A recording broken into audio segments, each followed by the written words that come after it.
Hello મિત્રો, કેમ છો? સ્વાગત છે તમારું અમારા એક નવા બ્લોગ ની અંદર. ને હું છું વિપુલ પરમાર ને કેમ છો? તો આજનો વિડીયો બસ ખાલી મનોરંજન માટે બનાવેલો છે.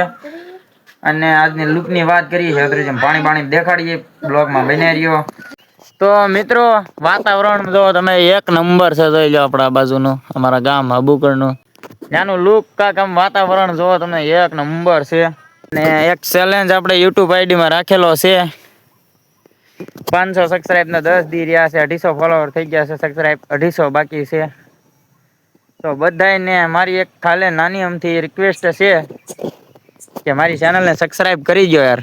બહુત મહેનત લાગે છે. એટલો અમથો એક નાનો અમથો બ્લોગ બનાવવા માટે એક સબસ્ક્રાઈબ કરી દો. ફેસબુક આઈડીમાં જોતા હોય તો આઈને ફોલો કરીજો, કોમેન્ટ કરજો કે ક્યાંથી તમે મારો વિડીયો જોવો છો.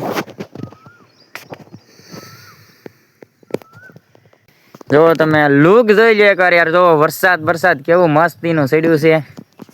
તમારી એ બાજુ આવું કઈ છે કોમેન્ટમાં કહેજો. અને હવે હું તમને વાત કરું તો શેત્રુંજી ની. હાલો હું અને જો હવે હું તમને શેત્રુંજી કેમ છે કેમ ની અમારી દેખાડી દઉં. જો ઓલી કરે શેત્રુંજીમાં કેટલું બધું પાણી હતું ને હવે અત્યારે જો.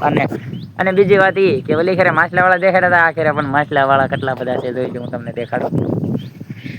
હા, શેત્રુંજી છે ભાઈ. ઓલે ખેરે મેં બ્લોગ બનાવ્યો ને ત્યારે પાણી અહીંયા ઠેઠ હતું. જો અહીંયા અત્યારે જો પવન બહુ આવતો હશે આ વિડીયો ની અંદર, પણ કઈ વાંધો નહી. એટલે છે માછલા વાળા છે બધા. અને આવો કંઈક શેત્રુંજી નું વાતાવરણ લુક છે. તો મિત્રો આવું કઈક છે. અને બ્લોગ કરીએ છીએ અહીંયા પૂરો. બ્લોગ તમને પસંદ આવ્યો હોય તો હજી એક વાર કહો, ચેનલને સબસ્ક્રાઈબ કરો. ફેસબુકમાં જોતા હોય તો આઈડીને ફોલો કરો. અને મળ્યા હવે નવા બ્લોગ ની અંદર. ત્યાં સુધી રામ રામ ને સીતારામ.